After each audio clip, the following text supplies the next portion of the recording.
Yang dari kemarin-kemarin ada yang sudah di Patrap sama di Manunggal Jati? Ada.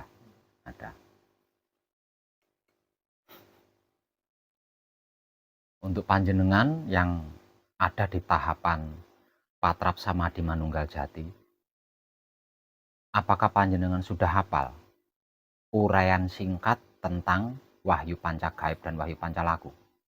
Sudah hafal?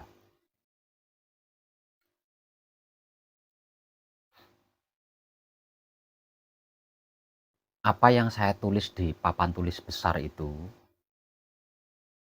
tentang uraian singkat Wahyu Pancagaib dan Wahyu Pancalaku, itu bahan loh ya. Itu bahan dari saya yang harus panjenengan olah sendiri. Kenapa harus diolah sendiri? Supaya tidak menjadi dogma bagi panjenengan. Satu. Yang kedua, supaya panjenengan itu mencernanya itu enak, versi panjenengan sendiri.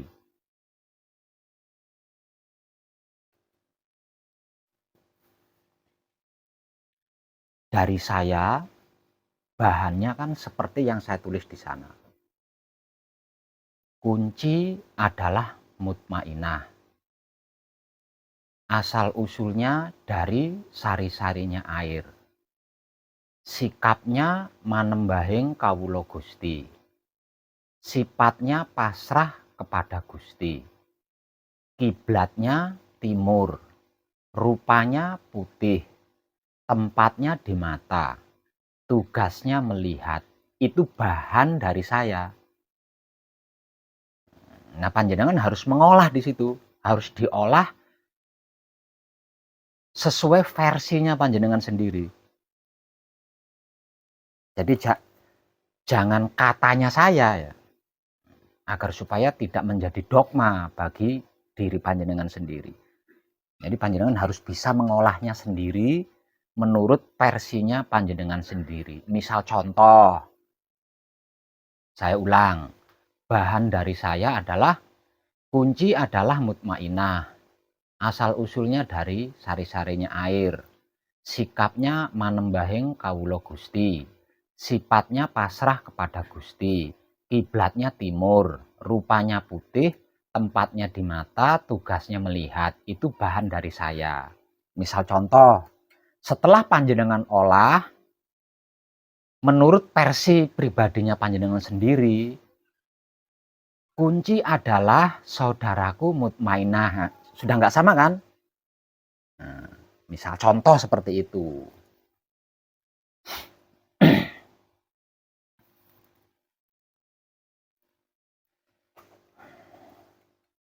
Jadi jangan ditelan mentah seperti itu. Kalau panjenengan menelannya mentah seperti itu, yo berarti jenengan terkena dogma dari saya.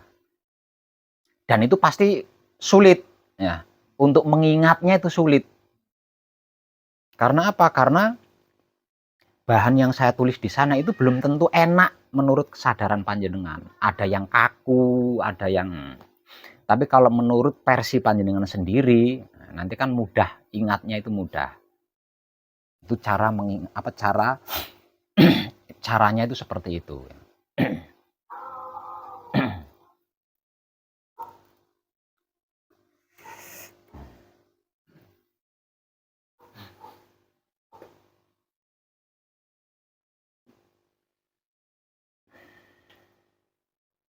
Terus yang perlu panjenengan ketahui,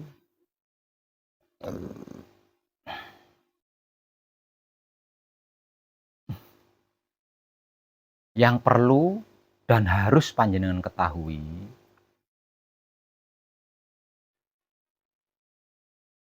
apapun dan bagaimanapun situasi dan kondisinya, Wahyu Pancagaib itu spiritualnya adalah sedulur papat kalimo pancer. Ya. Wahyu Pancagaib spiritualnya adalah sedulur papat kalimo pancer. itu tidak bisa diganggu gugat, itu nggak bisa, itu udah paten, itu paten. Kenapa sedulur papat kalimo pancer kok disebut sebagai wahyu pancagaib? Sedulur papat kalimo pancer bisanya disebut sebagai wahyu pancagaib dikarenakan sedulur papat kalimo pancer itu adalah ruh pemberian secara langsung dari Maha Suci. Makanya disimpulkan wahyu pancagaib adalah pemberian 5 ruh dari Maha Suci. Wahyu itu pemberian, panca itu 5, gaib itu ruh. Sedangkan penyebutan di dalam wahyu pancagaib itu adalah situasi dan kondisinya sedulur papat kalimo pancer. Penyebutan yang ada di dalam wahyu pancagaib seperti kunci, paweling, asmo, mijil, singkir itu adalah sikon atau situasi dan kondisinya sedulur papat kalimo pancer.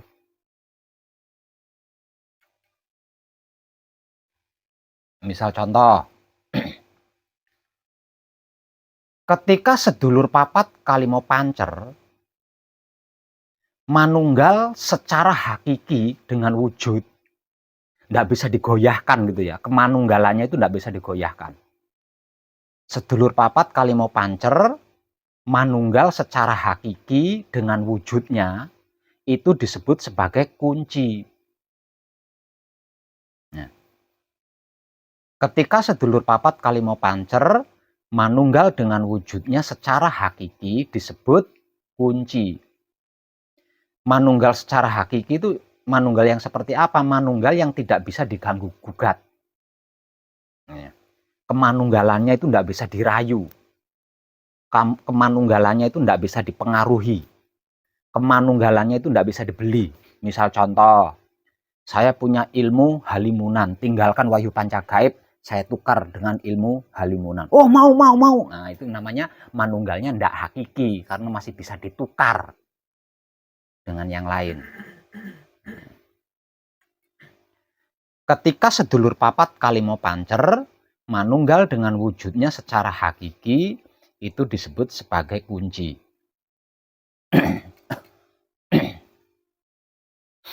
Sedangkan ketika sedulur papat kalimo pancer selalu berkesadaran cinta kasih sayang disebut sebagai paweling.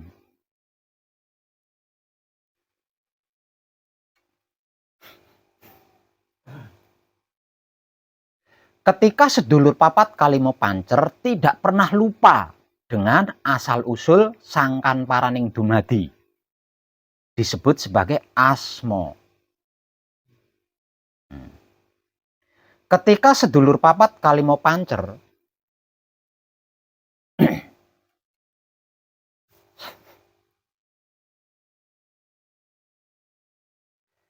ketika sedulur papat kalimo pancer selalu melakukan kebaikan, selalu berkebajikan, tidak peduli difitnah orang, tidak peduli direcokin orang, tidak peduli disakiti orang, tidak peduli, dia tetap melakukan kebajikan, dia tetap melakukan kebaikan walaupun tidak disukai banyak orang. Tidak berhenti-berhenti dia melakukan kebaikan atau kebajikan. Tidak pernah menyerah melakukan kebaikan atau kebajikan walaupun dimusuhi. Disebut sebagai mijil.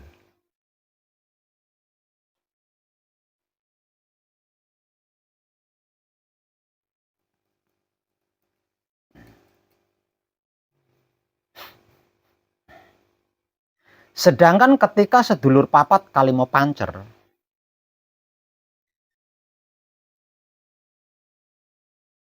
selalu menjaga merawat, mengelola, dan menyempurnakan alam semesta seisinya disebut sebagai singkir. Jadi penyebutan yang ada di dalam Wahyu Pancagaib tersebut kunci, paweling, asmo, mijil, dan singkir itu adalah keadaannya sedulur papat kalimo pancer yang sedang manunggal di dalam diri kita.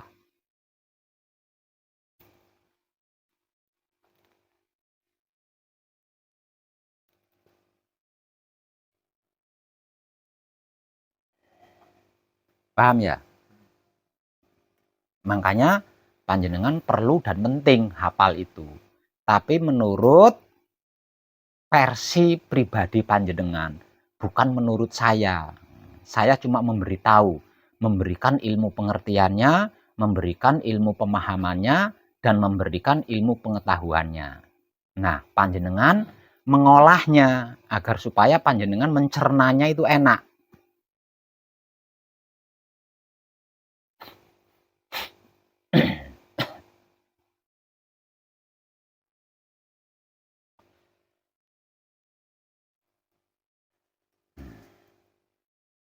Paham ya?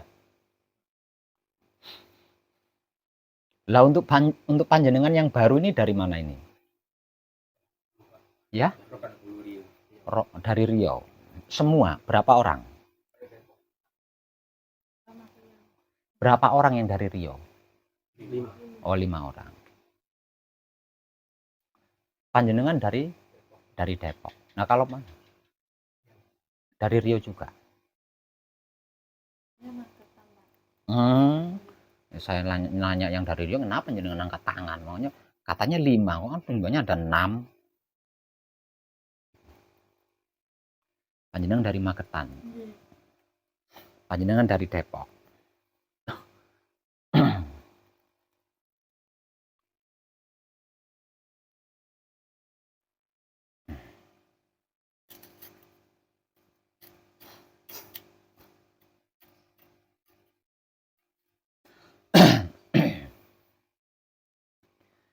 Dikarenakan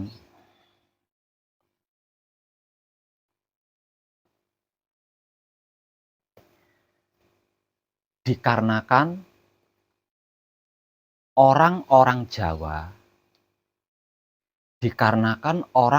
Jawa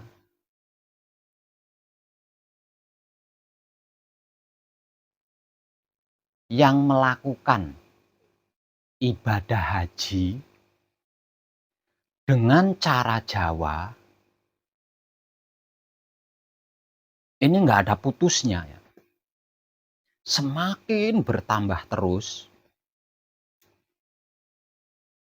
Maka malam ini saya akan memberikan pencerahan kepada panjenengan tentang apa dan bagaimana itu suci. Namun sebelumnya saya akan memberikan penjelasan tentang kata-kata saya yang barusan terucap. Dikarenakan banyak orang Jawa yang melakukan ibadah haji dengan cara Jawa. Nah ya, kata-kata ini akan saya jelaskan sama panjenengan. Panjenengan tahu belum apa itu Jawa? Ngerti. Yang lainnya? Nah, pengetahuan. Yang lainnya? Ngerti. Yang lainnya? Kok nunggu saya tanya? Nggak ngerti. Nah, bagus. Nggak ngerti. Panjenengan tahu apa enggak? Apa itu ibadah haji? Hah? Jawab. Nggak tahu. Kenapa nggak tahu? Iya, kenapa nggak tahu? Iya, yang ibadah haji kan ke Mekah. Iya. Saya nanya, panjenengan tahu apa enggak apa itu ibadah haji? Nah, panjenengan menjawab tidak tahu kan? Ya, terus saya nanya, kenapa kok enggak tahu? Menghela napas. Kenapa kok enggak tahu? Ayo, karena panjenengan belum ibadah haji. Kira-kira itu enggak? Apa sudah haji? Nah, itu kan. Simpel kan jawabannya? Karena belum pernah melakukan ibadah haji. Kalau panjenengan sudah melakukan ibadah haji, tidak menutup kemungkinan panjenengan tahu. Karena ada ilmu pengertiannya, ada ilmu pemahamannya, ada ilmu pengetahuannya sebelum melakukan ibadah haji.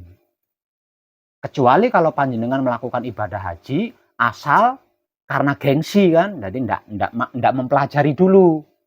Pelajarannya enggak dipelajari dulu karena gengsi sama tetangga, karena butuh titel haji, akhirnya asal berangkat saja, asal melakukan ibadah haji saja. Nah, itu bisa enggak tahu.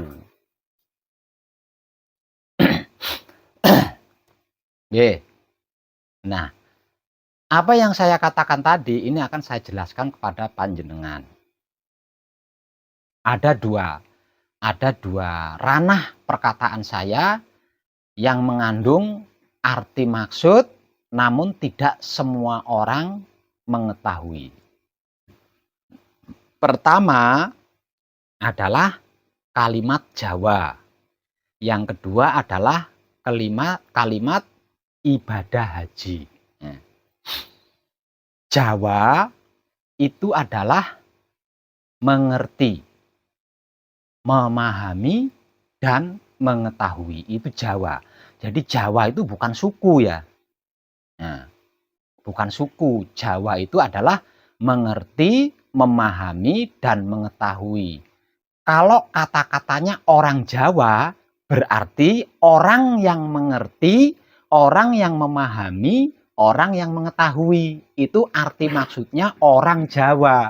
Nah, jadi bukan, kalau Jawa itu suku, jika kata-katanya orang Jawa berarti kan orang suku kan.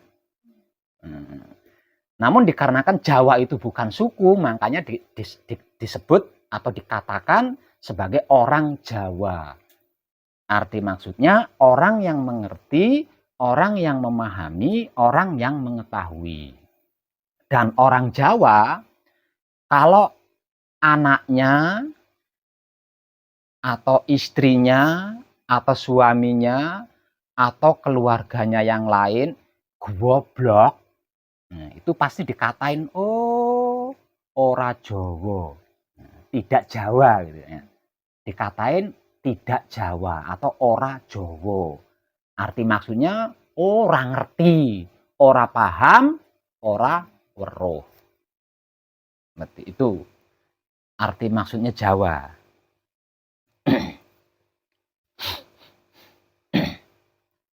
Selanjutnya adalah ibadah haji. Apa itu ibadah haji? Ibadah haji itu ritual. Ya, ritual. Ibadah haji itu ritual. Setiap agama itu mempunyai ritual masing-masing. Kalau di agama Islam disebut sebagai ibadah haji. Kalau di agama Buddha mungkin ibadah Buddha. Ya. Dan begitu juga di agama-agama lainnya. Yang pasti ibadah haji adalah ritual. Ritual apa? Ibadah haji adalah ritual menggenapi keyakinan atau melengkapi keyakinan. Itu ibadah haji yang ada di dalam agama Islam. Jadi ibadah haji itu melengkapi atau menggenapi keyakinan atau kepercayaan. Agama itu kan keyakinan atau kepercayaan. Berarti Islam itu adalah keyakinan atau kepercayaan. Nah, setiap kepercayaan atau keyakinan ini memiliki akidah dan kaidah masing-masing yang tidak sama. Kalau di Islam, salah satu disebutnya sebagai ibadah haji. Nah, ibadah haji ini merupakan penggenapan atau kelengkapan.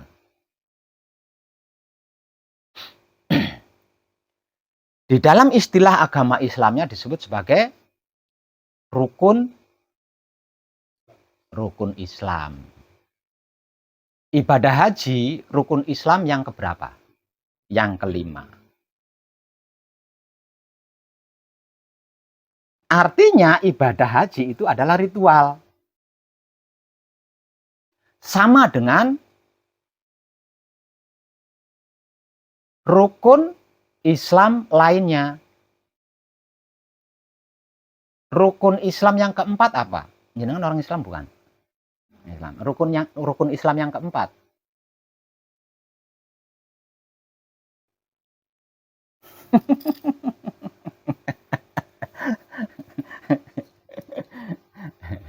Rukun Islam adalah ritual yang ada di dalam agama Islam.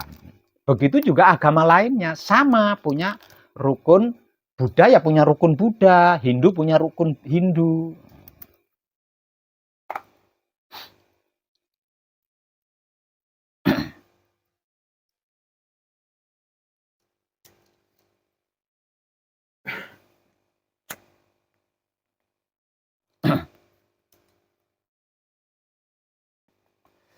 Lah terus hakikat daripada ibadah haji itu sendiri, daripada ritual ibadah haji itu apa?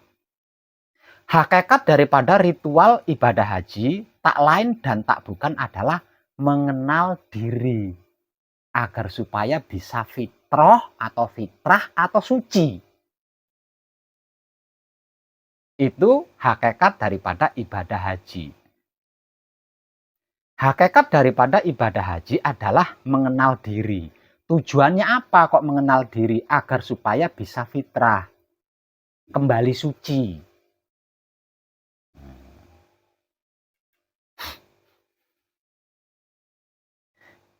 Dan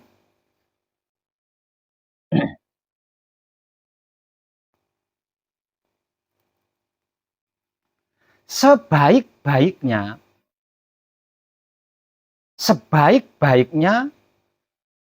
usaha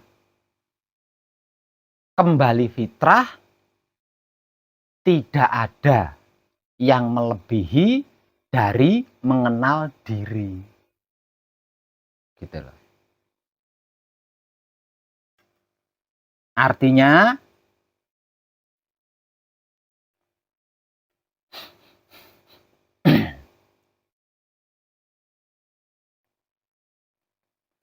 untuk menjadi fitrah, untuk menjadi suci, mendatangi tempat-tempat ibadah, mendatangi tempat-tempat ritual, mendatangi tempat-tempat suci, dan lain-lain sebagainya yang dianggap suci, itu tidak lebih baik dari mendatangi diri sendiri. Nah, sebab karena itu, melakukan ritual ibadah haji itu tidak diizinkan, tidak diperkenankan, tidak diperbolehkan kalau ada tetangganya ndak bisa ngeliwet, ndak bisa masak, miskin.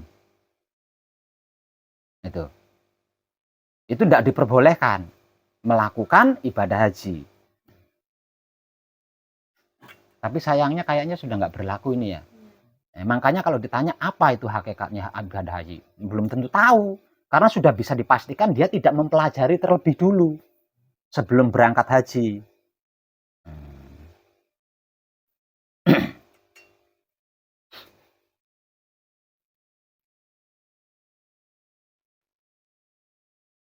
Jadi, saya ulang, sebaik-baiknya usaha, sebaik-baiknya ritual, sebaik-baiknya ibadah menuju fitrahnya diri atau menuju sucinya diri itu tidak ada yang lebih baik dari berusaha mengenal dirinya sendiri. Jadi kalau kita belum mengenal diri kita sendiri, amal ibadah apapun yang kita lakukan dan sebanyak apapun jumlahnya itu dinyatakan belum sah. Dinyatakan belum sah amal ibadahnya ya, amal ibadahnya. Jadi siapapun panjenengan, kalau panjenengan belum mengenal diri panjenengan itu siapa, dari mana, untuk apa, dan hendak kemana, panjenengan beramal model apapun, beribadah dalam bentuk apapun tidak akan sah. Itu bahasa sederhananya. Kalau dalam bahasa agamanya kan tidak sempurna gitu. Berlebihan, kalau sampai ke sempurna itu berlebihan. Tidak sah. Karena amal ibadah ini nggak ada kaitannya dengan Maha Suci. Jadi nggak bisa dimasukin kata-kata sempurna, itu nggak bisa.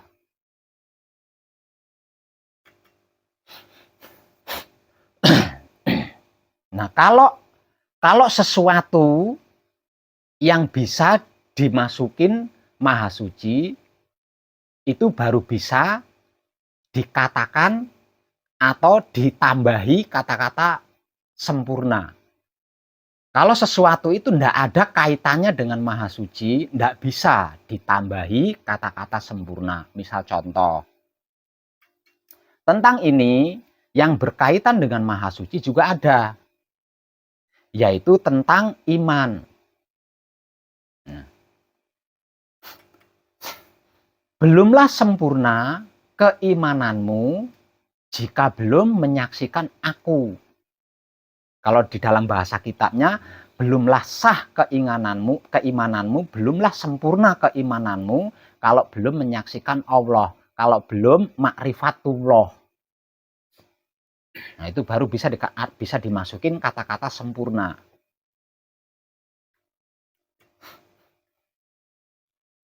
Nah, kalau amal ibadah ini nggak ada kaitannya dengan Maha Suci. Amal ibadah itu kaitannya dengan diri kita, dengan alam semesta.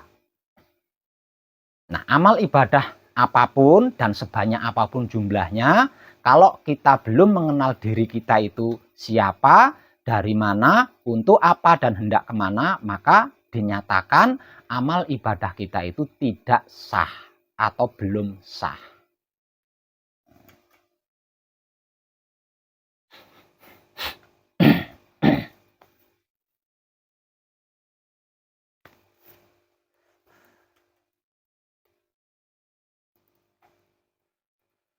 Ibadah haji adalah bagian daripada rukun agama yang terdapat di dalam Islam. Nah, sekarang pertanyaannya, panjenengan tahu belum apa itu rukun? Nah,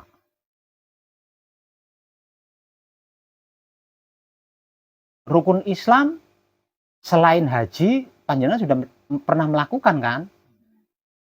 Lah, arti maksudnya rukun itu apa? Panjenengan tahu nggak? Kalau nggak tahu, berarti panjenengan selama ini cuma ikut-ikutan doang. Nah.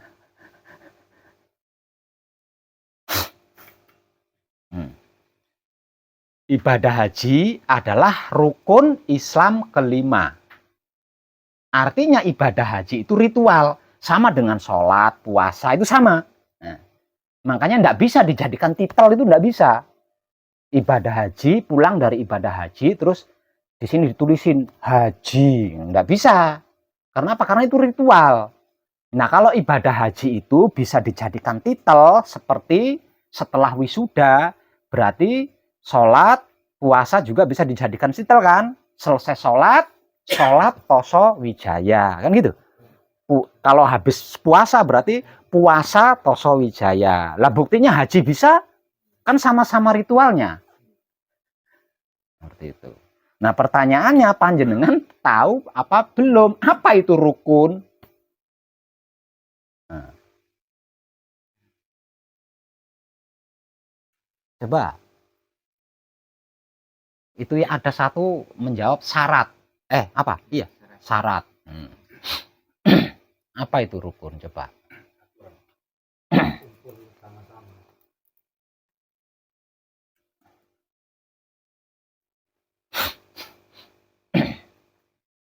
Apa-apa. Nah, sekarang itu apa namanya? Itu kan hanya orang-orang tertentu yang mungkin yang kental agamanya mungkin ya. Nah, karena panjenengan kurang kental agamanya, makanya jenengan enggak tahu. Ini ya ini yang tidak dibutuhkan kental ini. Panjenengan tahu RT? Tahu. RT itu kependekan dari kata apa? Apa itu coba? Ayo, ini enggak perlu agama kental nih. Ayo, apa coba? RW tahu? RW kependekan dari rukun warga. Ini kan nggak perlu kental agama kan? Ayo, apa ini rukun ini? Susunan, Pak. Hah? Susunan. Gimana? Panjenengan pernah makan sekolahan kan? Enggak. Banyak yang nggak paham kan? Rukun itu ilmu pengetahuan. Rukun itu ilmu pengetahuan. Dalam istilah biologi. Jadi ilmu pengetahuan di dalam biologi itu disebut sebagai rukun.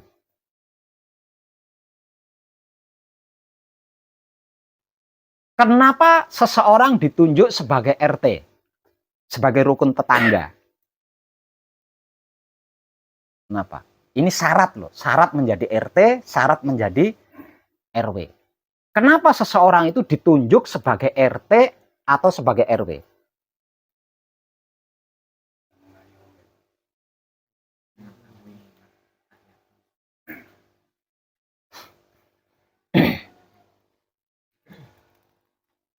Dikarenakan seseorang itu menguasai seluruh tetangganya. Kalau RT.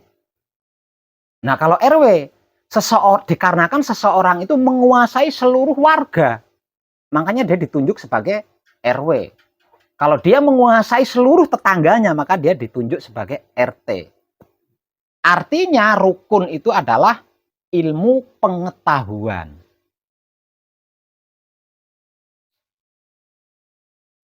Nah, kalau rukun Islam kelima, yaitu ibadah haji, berarti ilmu pengetahuan tentang fitrah atau tentang suci. Ibadah haji itu adalah rukun Islam kelima. Dari sini kita bisa mengambil kesimpulan bahwasannya ibadah haji itu adalah ilmu pengetahuan tentang fitrah atau tentang suci. Sebab karena itu ada pelajarannya.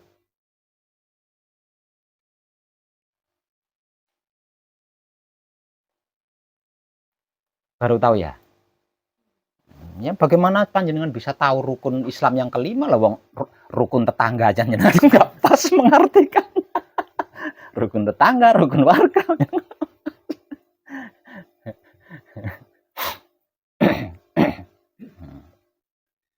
Jadi kembali kepada soal,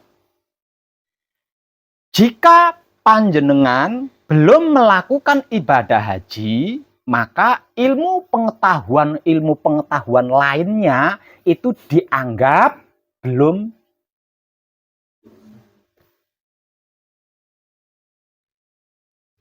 sah, belum lengkap.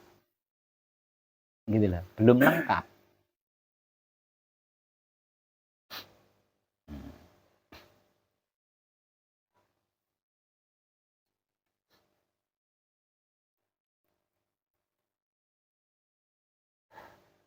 Sebab karena itu ibadah haji memiliki pelajaran tersendiri yang sangat khusus. Karena jika tidak, ya itu tadi, buat minimalnya pulang dari melakukan ibadah haji, disapa tidak menyebut haji, cemberut, itu sudah minimal itu. Maksimalnya, wow, mengerikan.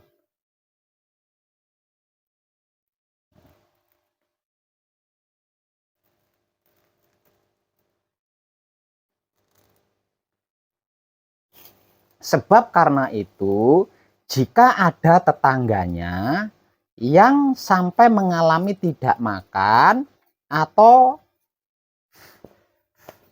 digrebek tukang nagih hutang, tidak diperbolehkan melakukan rukun Islam kelima atau ibadah haji.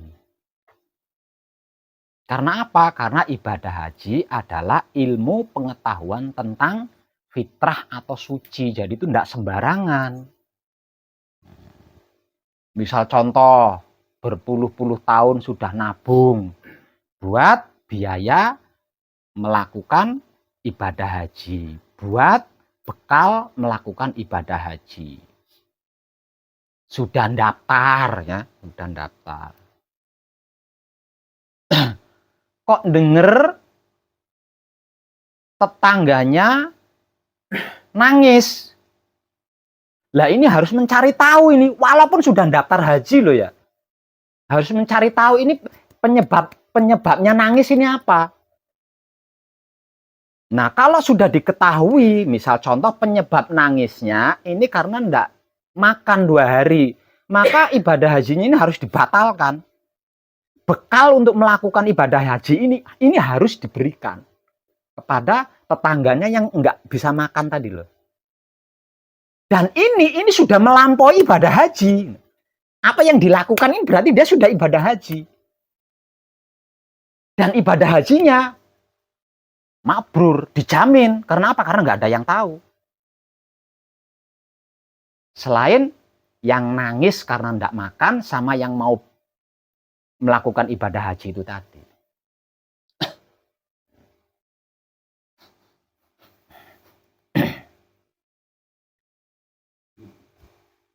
Karena hakikat ibadah haji adalah ilmu pengetahuan tentang fitrah atau suci. Jadi ndak asal dilakukan itu. Ya.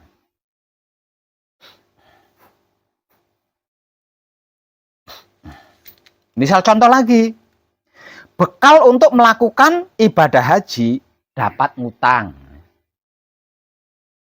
Entah itu di bank atau ndak perlu. Atau dapat dari keuntungan usaha yang tidak baik.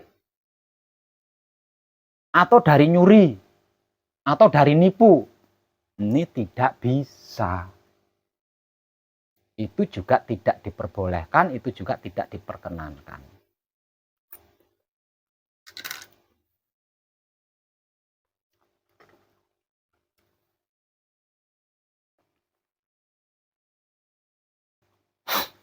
Saking rumitnya, ritual ibadah haji itu diletakkan yang paling tinggi, nomor 5, ya, nomor terakhir kan.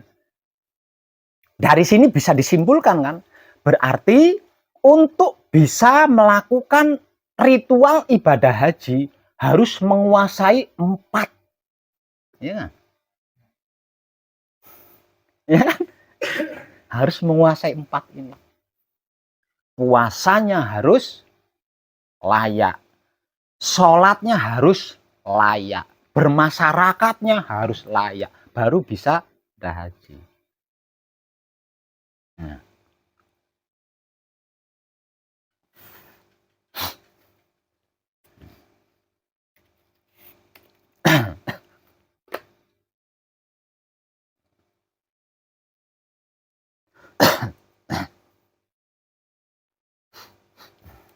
Nah, saya perhatikan kayaknya enggak seperti itu ya. Ya enggak peduli dah rumah tetangganya kalau ada angin kencang sedikit roboh enggak peduli.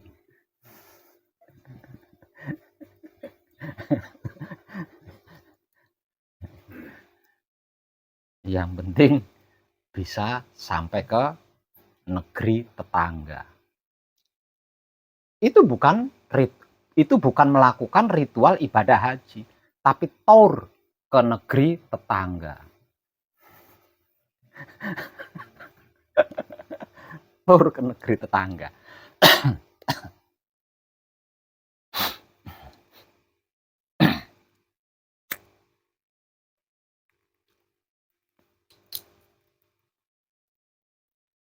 Sekarang paham nggih? Kalau suatu saat panjenengan membaca tulisan di suatu tempat ada kalimat rukun, berarti makna hakikat daripada rukun adalah ilmu pengetahuan.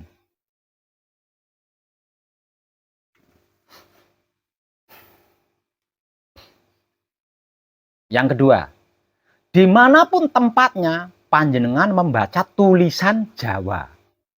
Tulisan yang kalau dibaca bunyinya Jawa. Berarti makna hakikat yang terkandung pada tulisan yang kalau dibaca berbunyi Jawa itu adalah mengerti, memahami, mengetahui. Yang ketiga, mengerikan nih. Dimanapun tempatnya, kalau panjenengan berkenalan dengan seseorang dan seseorang itu mengatakan saya orang Jawa, berarti dia adalah orang yang mengerti, orang yang memahami, dan orang yang mengetahui. Ya. Tapi kalau obrolan selanjutnya,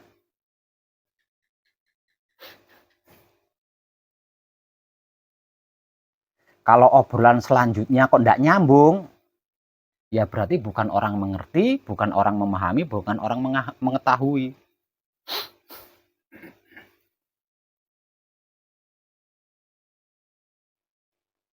Melainkan orang Jawa namun tidak mengetahui Jawanya.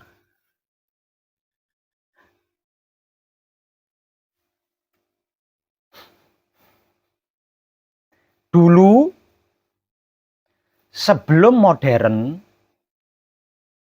ini bisa dijadikan patokan. Ya, bisa dijadikan patokan. Patokan di dalam dunia kanuragan. Patokan di dunia ilmu kesaktian. Dulu sebelum zaman kita ini modern, misal contoh panjenengan dari bumi Jawa, dari tanah Jawa, merantau ke Sumatera. Berkenalan dengan seseorang, ditanya dari mana? Saya orang Jawa. Maka panjenengan akan diuji di sana. Karena apa? Karena itu dikatakan sombong.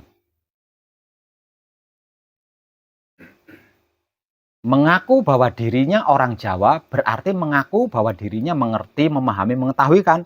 Nah, layak diuji. Pergi kemanapun, panjenengan mengaku orang Jawa, ndak dikasih dari dan pulau, berarti panjenengan sama halnya mengaku orang yang mumpuni. Makanya pasti diuji. Jadi yang tepat itu, saya orang dari Pulau Jawa, bukan orang Jawa.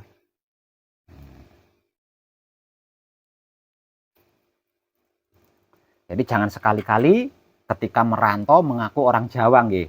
Karena dikhawatirkan ketemu dengan orang yang masih jadul.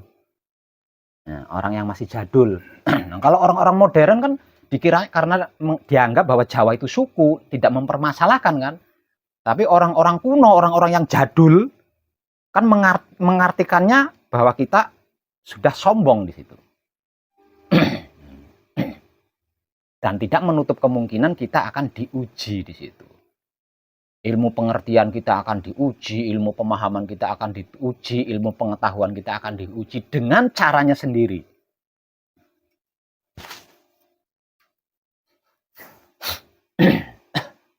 Paham nggih?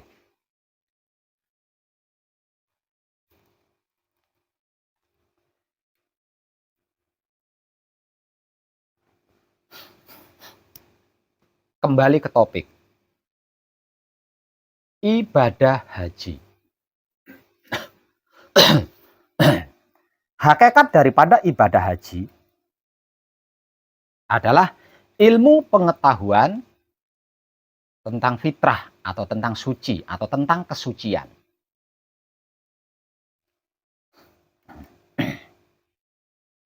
Dan sebaik-baiknya ilmu pengetahuan tentang fitrah atau tentang suci tidak ada yang lebih baik dari mengenal diri. Kenapa dikatakan seperti itu? Karena ada warisan dari para leluhur pendahulu kita yang berbunyi, barang siapa mengenal diri,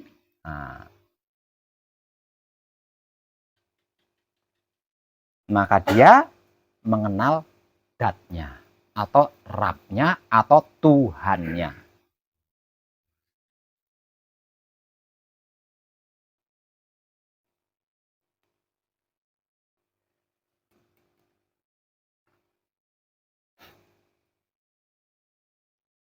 Lalu apa itu fitrah? Apa itu suci? Fitrah atau suci adalah bahan dan asal usulnya seluruh makhluk.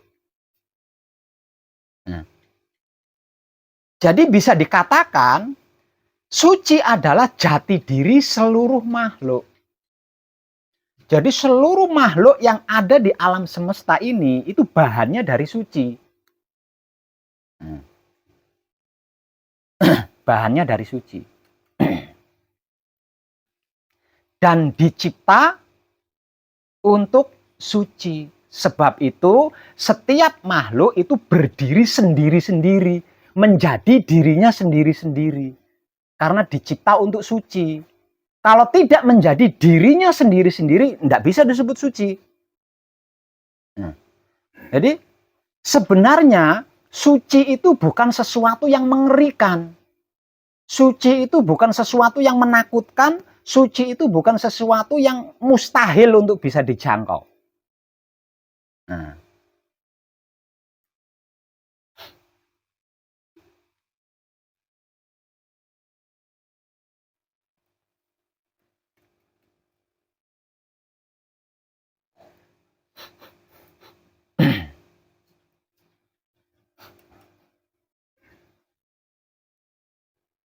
Lalu apa dan bagaimana itu suci?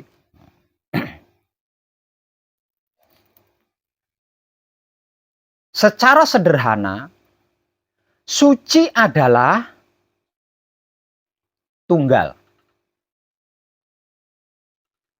yang memberikan atau yang mengakibatkan atau yang menyebabkan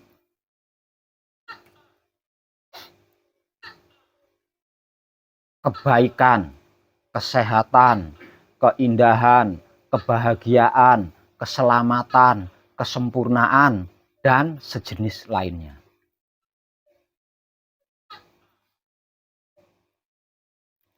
Saya kasih contoh.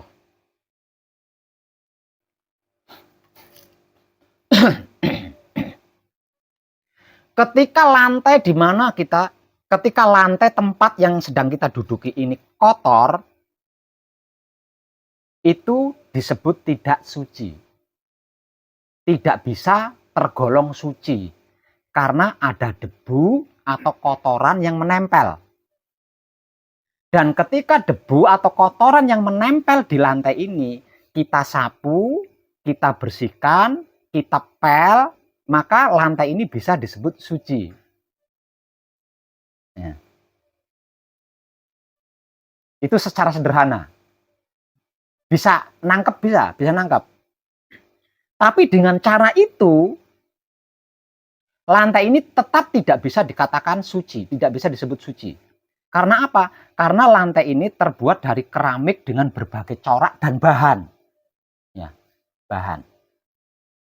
Artinya tidak bisa disebut suci lantai ini. Karena tidak tunggal dia.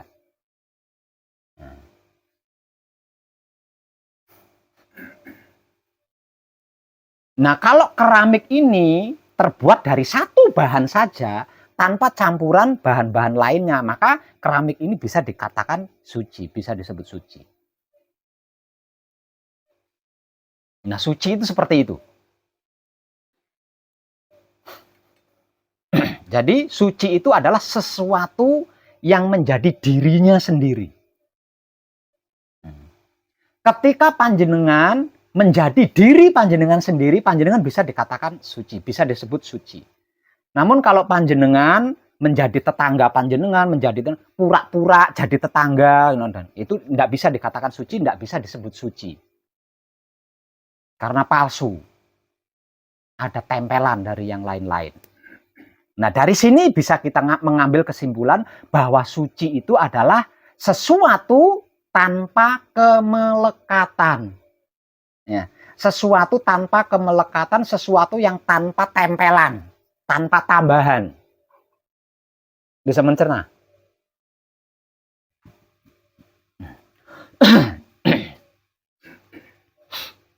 Suci selain tunggal, suci juga memberikan manfaat atau memberikan guna. Seperti indah, nyaman, enak, bahagia. Nah, kalau kembali saya contohkan di lantai ini. Ketika lantai ini ketempelan debu kotoran, kita duduk di sini kan nggak enak kan, nggak nyaman kan, risih kan. Tapi kalau ketika kotoran yang menempel di lantai ini kita bersihkan, kita sapu, kita pel, kita duduk menjadi nyaman, menjadi enak, tidak risih.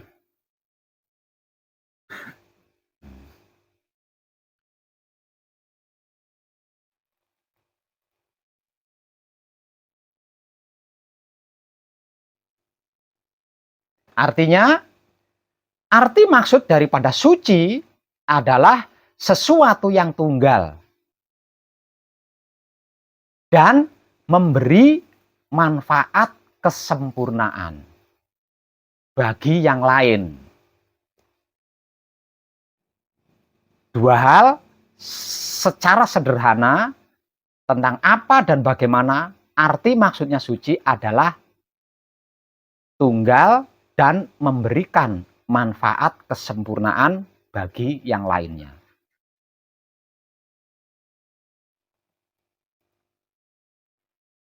Itu pemaknaan sederhana loh ya, itu paling sederhana loh.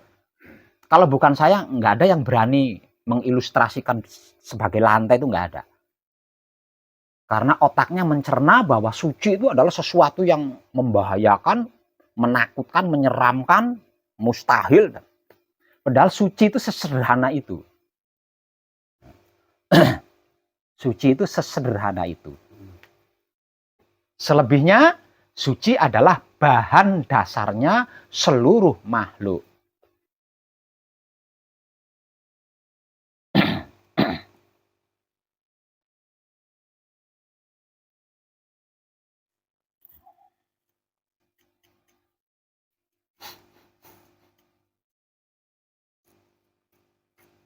Lalu,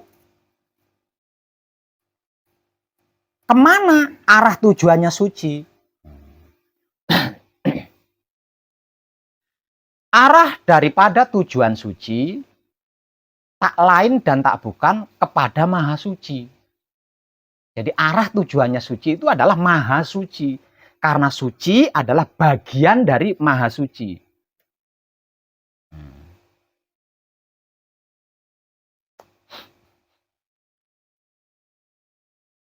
Jadi kalau harus saya ilustrasikan seperti ini.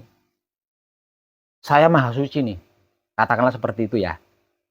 Tapi jangan dikatain kalau saya ngaku Tuhan loh ya. Ini ilustrasi. Katakanlah saya Maha Suci. Saya mau membuat pohon. Maka saya akan mengambil salah satu bagian dari diri saya sendiri. Entah itu rambut saya atau bulu saya.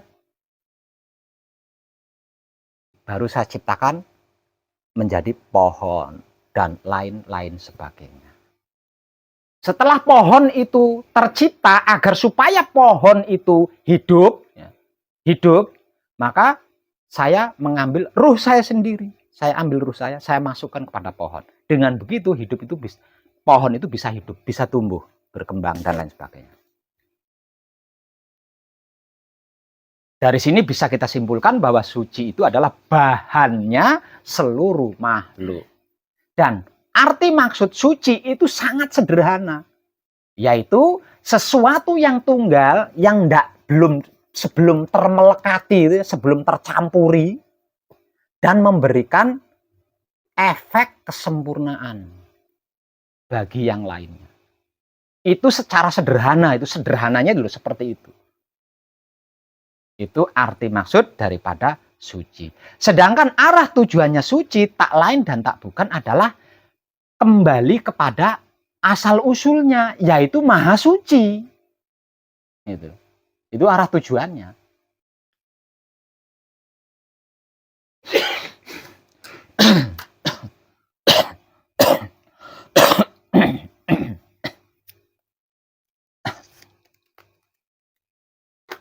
Bisa nangkep ya? Bisa nangkep. Itu sederhana, itu paling sederhana loh ya. Filosofi paling sederhana itu.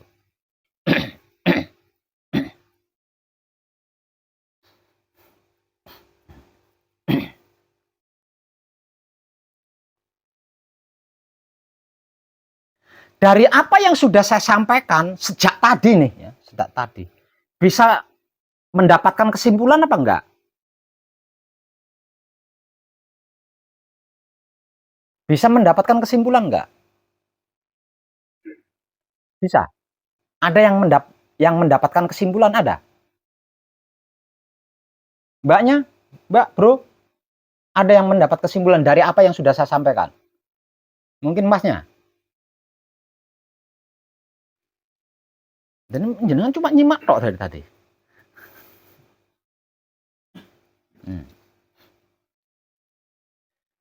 Dari semua yang sudah saya sampaikan sejak tadi nih, berarti kesimpulannya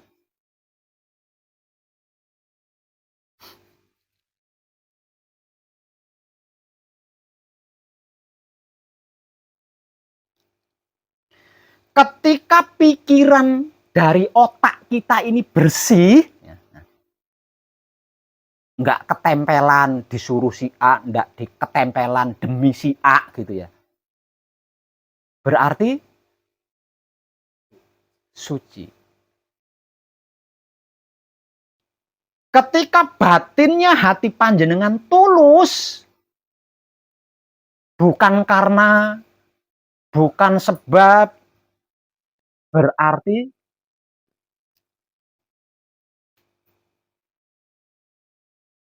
ketika kulit tubuh panjenengan tidak ketempelan lumpur, berarti suci.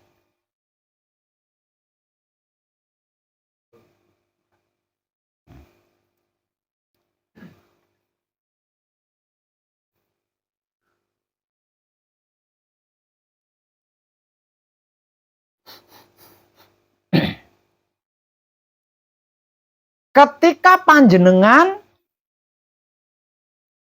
memberikan kebaikan kepada makhluk lain, berarti kesimpulannya gampang kan, masuk nggak ketemu dari tadi saya menguraikan. Makanya sejak zaman bahula, sejak zaman dulu, zaman kuno, siapapun yang melakukan kebaikan, siapapun yang menjadi dirinya sendiri kemudian melakukan kebaikan-kebaikan disebut-sebut sebagai orang-orang suci.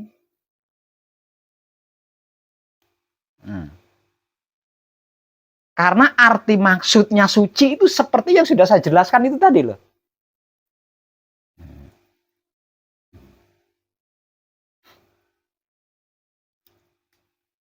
Suci adalah sesuatu yang tunggal dan memberikan efek atau manfaat kebaikan bagi yang lainnya. Nah, kalau panjenengan melakukan kebaikan, berarti panjenengan sedang melakukan ritual suci. Gitu loh. Nah, kalau panjenengan berpikir positif, berarti panjenengan sedang melakukan ritual suci.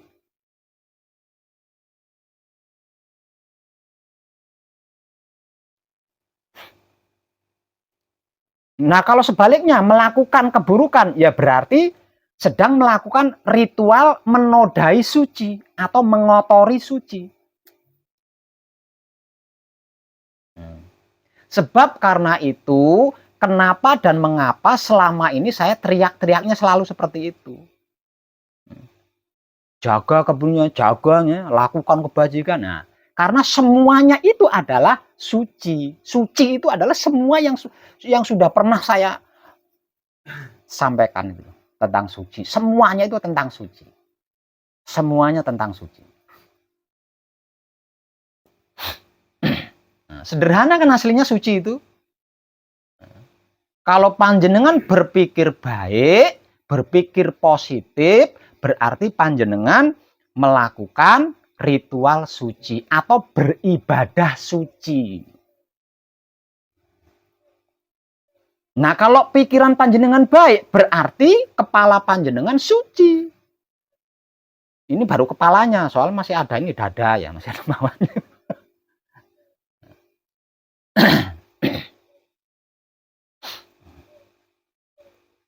Nah, kalau batinnya hati panjenengan nggak ada syirik, nggak ada dengki, nggak ada iri, nggak ada fitnah, berarti tubuh panjenengan suci.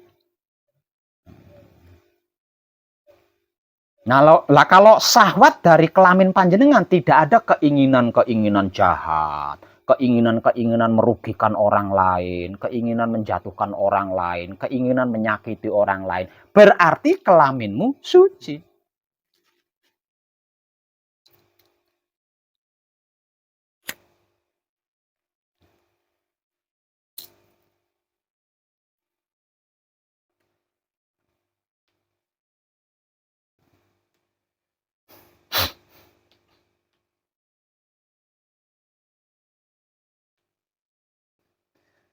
Sebab karena itu lagi, setelah selesai manekung, setelah selesai gembleng,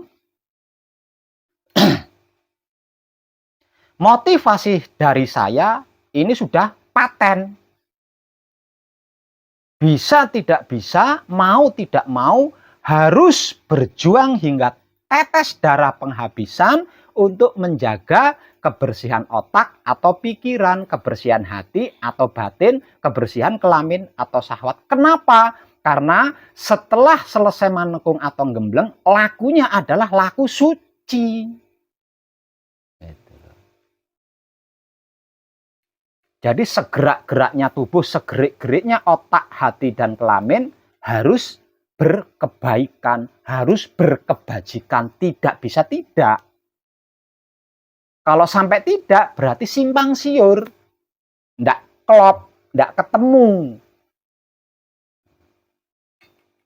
Tidak bisa manunggal dengan fitrah atau suci yang sudah dicapai ketika di puncaknya manekung atau gembleng.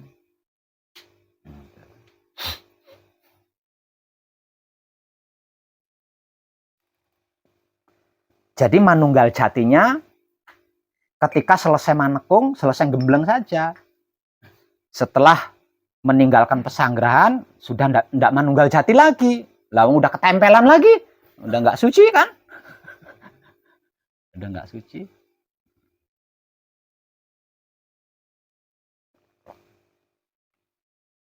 Seperti itu. Makanya di antara sekian banyak motivasi-motivasi yang pernah saya berikan, salah satunya jangan ragu untuk berbuat baik, jangan pernah takut untuk melakukan kebajikan.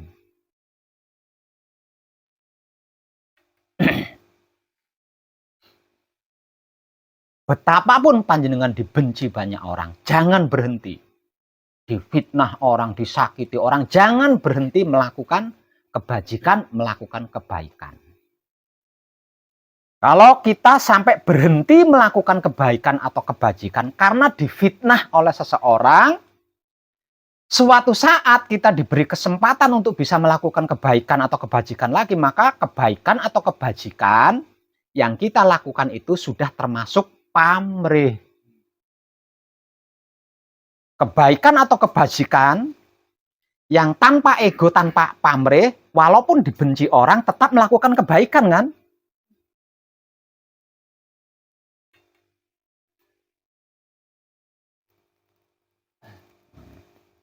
Itulah laku suci. Yang nantinya akan panjenengan ibadahkan setelah selesai manekung, setelah selesai gembleng.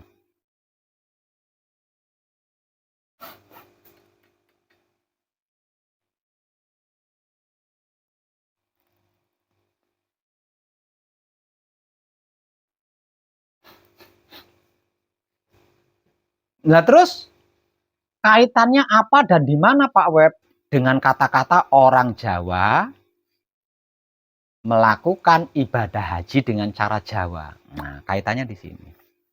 Ritual ibadah haji hakikatnya apa? Tadi udah dibahas nih.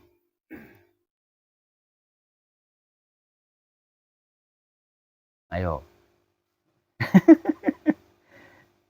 Hakikatnya ibadah haji adalah mempelajari suci, mempelajari fitrah yang ada di dirinya sendiri.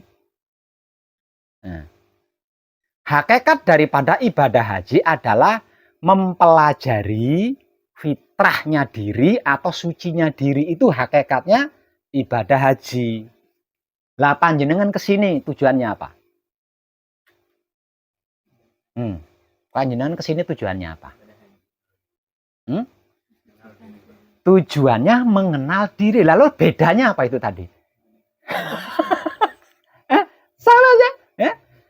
Bedanya kalau ibadah haji menggunakan cara impor. Nah, kalau mengenal diri menggunakan cara tradisi, adat tradisi sendiri.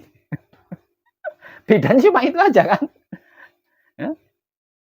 Nah, kalau mengenal diri itu tradisional. Nah, kalau ibadah haji impor. Bedanya itu. Intinya sama-sama mengenal diri. Sama-sama mengenal diri. Loh, kalau ibadah haji kan fitrah suci. Nah, kalau diri itu kan sedulur papat kali mau pancer. Lah, sedulur papat kali mau pancer ini apa? Bukankah sedulur papat kali mau pancer ini adalah manifestasi suci dari Maha Suci?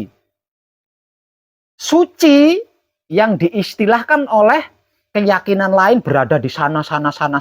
Itu kan ya sedulur papat kali mau pancer ini. Makanya kata-kata akhirnya adalah diri. Fitrahnya diri. Bukan fitrahnya Cina, fitrahnya Hong Kong, bukan. Fitrahnya diri, sucinya diri. Berarti kan ke sini, bukan ke sono kan? Nah, makanya saya katakan sebaik-baiknya ritual ritual mempelajari fitrah, ritual mempelajari suci tidak ada yang lebih baik daripada ritual mempelajari diri sendiri. Nggak pakai modal lagi, ya kan? Melajari diri sendiri nggak pakai modal kan? Nah, kalau cara impor, kalau yang digunakan cara impor, bisa buat beli mobil tuh. Nah, kalau tradisi kita nggak butuh itu. Nggak pakai modal kalau tradisi kita.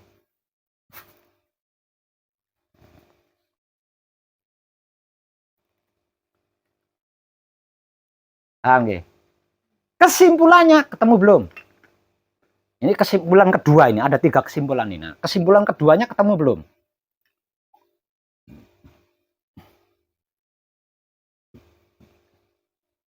Nggak ketemu juga? Kesimpulan kedua, berarti panjenengan datang ke sini itu adalah ibadah haji. Dengan cara Jawa. Ingat, Jawa itu apa? Jawa itu mengerti, memahami, mengetahui. Orang Jawa ibadah haji menggunakan cara Jawa. Kalau diterjemahkan, orang mengerti, orang memahami, orang mengetahui ibadah haji menggunakan cara mengerti, memahami, mengetahui, ndak dengan cara bodoh.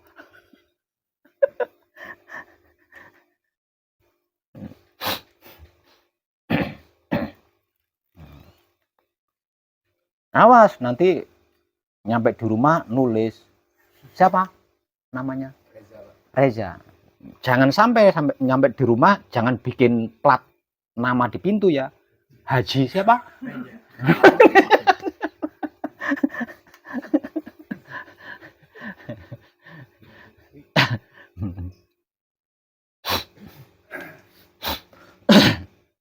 Kenapa ini tidak dibahas dari dulu? Oh ya nggak rame lah. Kalau dibahas dari dulu nggak seru. Kalau tidak seru, usaha kita, upaya kita kurang asik. Bukankah kita suka yang seru-seru begitu kan? Nah, aslinya kita itu menyukai yang seru-seru begitu loh. Mengalami sesuatu hal yang tidak enak, duduk manis di rumah, nggak perlu pakai apa-apa. Cukup menyerahkan diri kepada Tuhan. Apapun yang menjadi keputusan Tuhan kita terima. Itu aslinya kita nggak suka. Kita itu sukanya menghadapi sesuatu hal yang tidak enak. Bayar pengacara, bayar polisi. Kita kan menyukai yang seru-seru gitu kan. Ya. Nah ini kalau dibahas dari dulu kurang seru. Panjenengan belum tentu mau mengkaji diri kalau tidak seru. Bisanya panjenengan mau mengkaji diri karena seru kan? Sampai capek kan? Saking serunya sampai kecapean. Nah itu kalau tidak seperti itu kita kurang suka. Itu hebatnya manusia.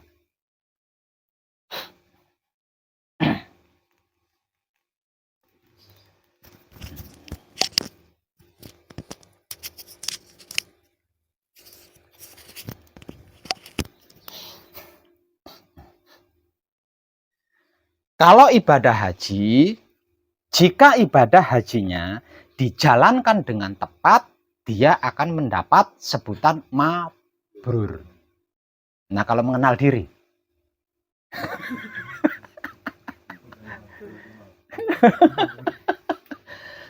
Kalau mengenal diri.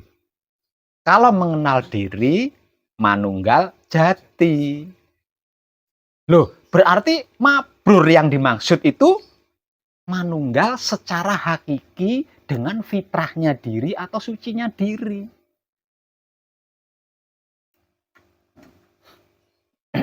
Jadi kalau selesai ibadah haji, nyampe di rumah, tetangganya bisa beli motor, paling-paling kalau nggak nipu itu nyiblorong. Sudah nggak bisa mabur itu, sayapnya tuh patah itu, hancur itu ibadah hajinya itu, yang tadinya mendapat titel mabrur, jadi nggak bisa terbang lagi itu. Hanya karena seperti itu loh. Sama setelah panjenengan selesai manekung, selesai gembleng, pulang, nyampe di rumah, seperti juga sama manunggal jati panjenengan akan terkoyak di situ. Nah, kalau manunggal jatinya terkoyak, sudah terkoyak, akan ada bentuk usaha untuk manunggal jati lagi. Ini otomatis. Nah, ketika sedulur papat kali mau pancer, sudah kunci kumpul nunggal suci, sampai ternoda lagi, maka sedulur papat kali mau pancer yang tadinya manunggal itu menjadi renggang. Ya. Nah, ketika renggang, mereka ini akan saling berusaha untuk manunggal lagi. Nah, bentuk usahanya sedulur papat kali mau pancer yang ingin manunggal lagi seperti tadi, ini efeknya di kehidupan panjenengan, wow. Sudah pasti nggak enak. Karena mereka berlima sudah merasakan betapa sempurnanya manunggal. Kok sampai renggang lagi karena ternoda, kan mereka berupaya lagi. Bukan kita yang mengupayakan, tapi mereka berlima sendiri yang berupaya manunggal lagi di dalam diri kita kan. Nah itu kan efeknya di raga kita, nggak enak tuh. Di kehidupan kita bisa kacau itu efeknya. Namun ketika kita berpikir baik, semakin rekat dia. Ketika hati kita tulus, semakin lengket dia. Ketika keinginan kita selalu semakin lengket, semakin manunggal.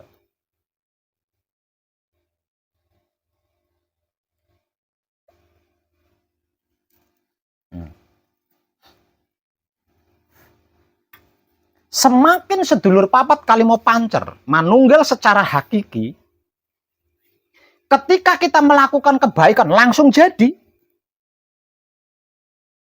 Klop, kan? Sesuai dengan isinya.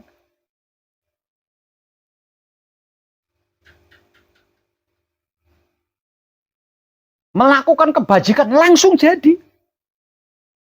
Langsung jadi yang saya maksud itu langsung dibayar kontan. Dibayar tunai sama Maha Suci. Nggak nunggu besok nanti, enggak. Di mana panjenengan melakukan kebaikan, di situ Maha Suci akan membayar lunas panjenengan. Di mana panjenengan melakukan kebajikan, di situ Maha Suci akan membayar tunai panjenengan. Nggak nunggu nanti, besok, dan lain sebagainya. Kalau sedulur papat kalimo pancer panjenengan dalam kondisi kunci ketika melakukan kebaikan atau kebajikan.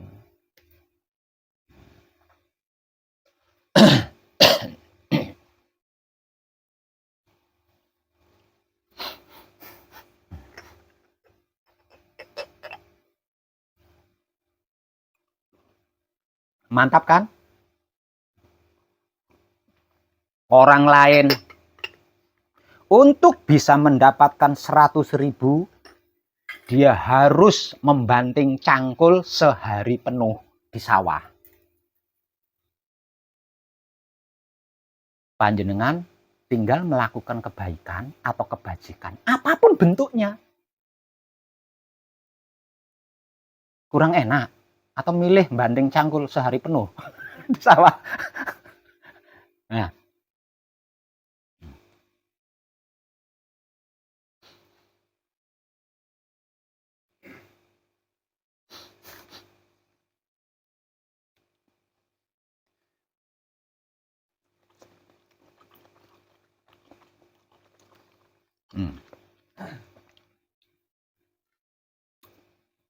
orang lain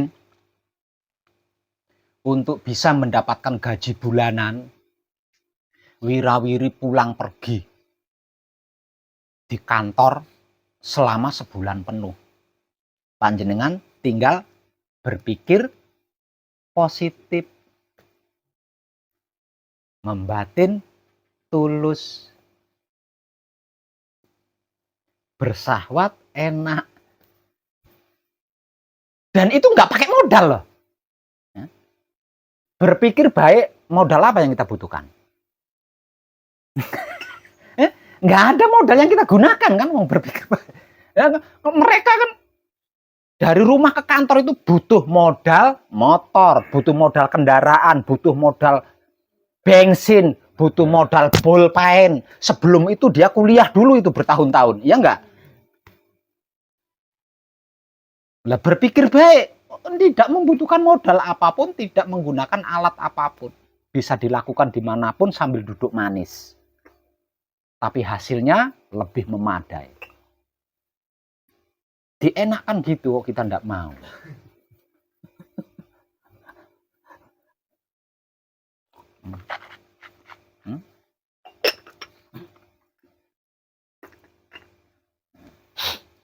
Orang lain untuk bisa sehat, orang lain untuk bisa sehat, masuk rumah sakit, entah itu biayanya murah atau mahal, yang pasti masuk rumah sakit.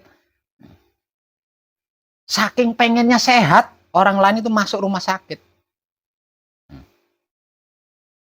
Nah kita cukup diam ketika bersamadhi setelah melakukan patrap. Di luar patrap samadhi, cukup menikmati rasanya kelakuan diri sendiri, menggunakan kesadaran cinta kasih sayang hidup. Dijamin sehat. Dan dua-duanya juga nggak pakai alat, nggak pakai modal itu.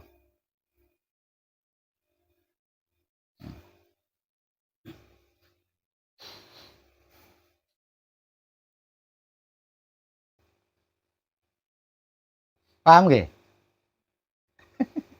Ternyata suci itu sesederhana itu. Tidak seperti yang kita pikirkan selama ini.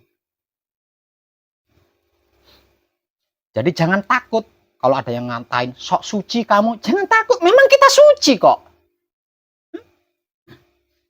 Suci itu adalah bahan asal-usulnya seluruh makhluk.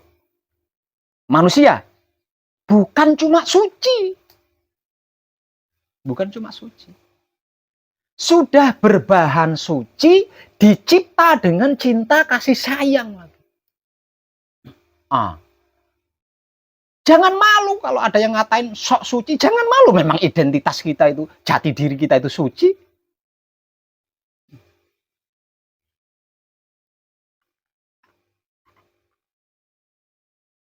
Mau diingkari bagaimana? Loh, nyatanya iya. Kitab apapun, ayat apapun menjelaskan seperti itu. Berarti kita itu suci kan? Masa suci kok ada tainya di dalam Pak Web? Selama tai itu belum terkontaminasi angin di luar, taimu itu suci. Dikatakan taimu tidak suci kalau sudah keluar dari silit. Itu baru tidak suci. Karena sudah terkontaminasi angin. Air kencingmu itu suci selagi belum keluar. Tapi kalau sudah keluar, karena sudah terkontaminasi angin, tanah, dan lain sebagainya, menjadi tidak suci. Itu loh jati diri manusia itu.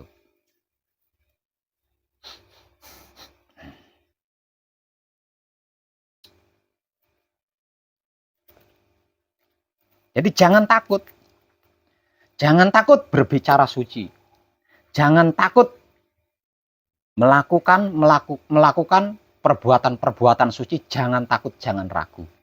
Siapapun dia yang melakukannya, dibayar tunai, lunas, nggak nunggak sama Maha Suci.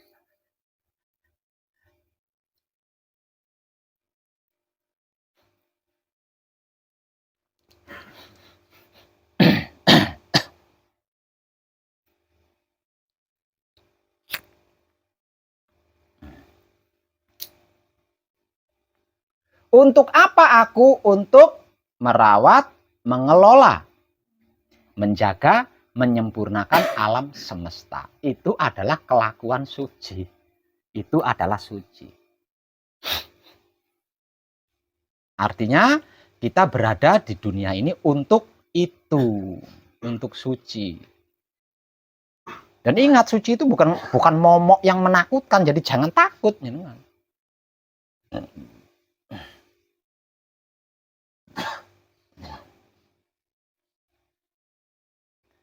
Panjenengan boleh takut kalau kelakuan panjenengan menodai suci. Boleh takut. Tapi kalau berbuat suci, jangan takut. Betapapun orang membenci panjenengan, jangan takut berbuat suci, jangan takut. Berbuat suci itu apa ya? Berbuat kebaikan, berbuat kebajikan, menebar kesadaran cinta kasih sayang hidup kepada apapun, siapapun, dimanapun, hingga sampai kapanpun, itu adalah perbuatan suci.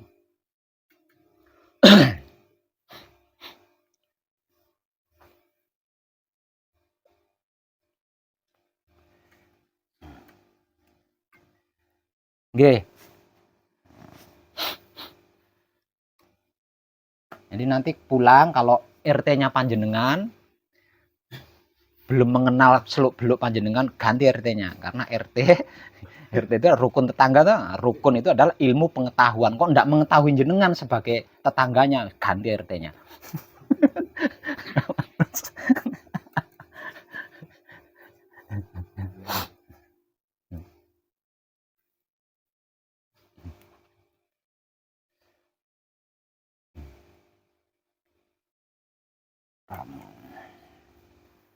Nah, kalau begitu berarti manusia ada banyak yang ibadah haji, yang melakukan ibadah haji ya Pak Web.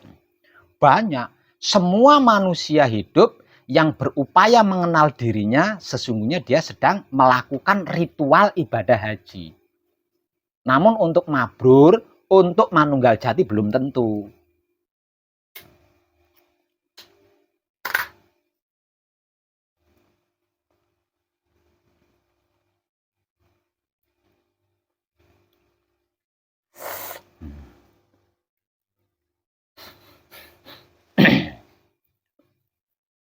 Paham nggih?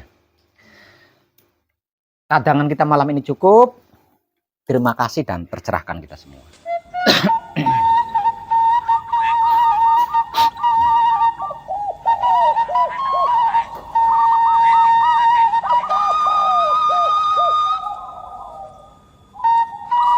Oh, berarti panjenengan kadangnya Mbah Sudrajat ya? Kayaknya tadi ada WA dari Mbah Sudrajat, tapi saya belum buka.